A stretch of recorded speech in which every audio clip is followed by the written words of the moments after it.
What's up, everyone? Welcome to another episode of Think About It.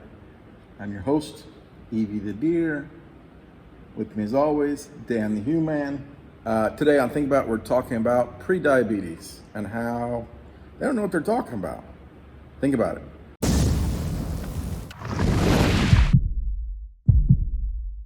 Think about it. So, I hate to tell you this, but you're being lied to once again by societies and by doctors, no less.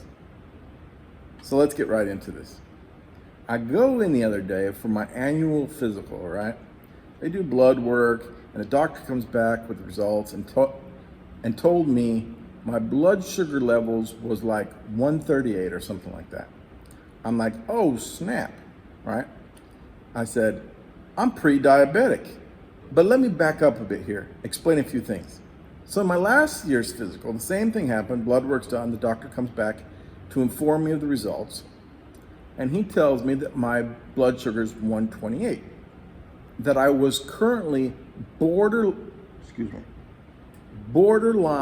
pre-diabetic. So I needed to make sure my numbers didn't go above that, right? So fast forward back to the other day. And again, 130 is the number I want to be lower than, right? That's what the doctor tells me from last year. But I'm 138 now, or something like that. So I'm like, I'm pre-diabetic, right? Wrong. He says 138 is pre-diabetic. That the cap is 140, not 130. I said, last year, you specifically told me it was 130. He said, yeah, it was. Last year, now it's 140. It was changed during the year. I said, huh? How do you just change the compounds of a disease and who falls into it? Like, you can just do whatever you want, whenever you want? Like, oh, you have COVID. But do I really? I mean, we can just say I don't, and then I actually won't have it anymore because you said I don't, even though I actually still do have it, because you say something, then that's what actually makes it so. Last time I went to medical school, that's not how this stuff worked. You can't just change stuff and make up your own rules as you see fit. But it turns out you can, and they do exactly that.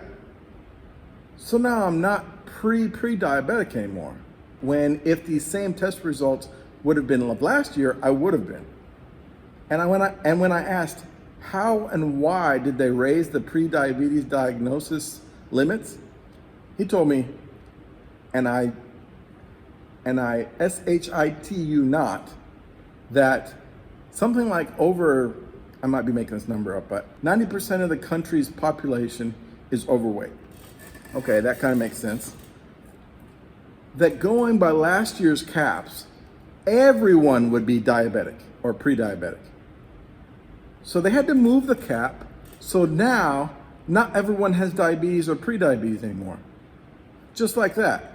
Otherwise, everybody in the United States will be pre-diabetic or diabetic. But yet these people still have the same blood sugar. So they're still pre-diabetic or diabetic. They just moved it all, so they're not anymore. And that's the way the world works, people. Again, and as always, do not believe anything you're told. Think for yourself, and that's right. This has been another episode of Think About It. Please hit the subscription and like buttons below, and give us a thumbs up if you want to be alerted to our new videos. Me and Evie are rolling, and we're going to get you some good topics, some good brain busters, and get you guys thinking. Think about it.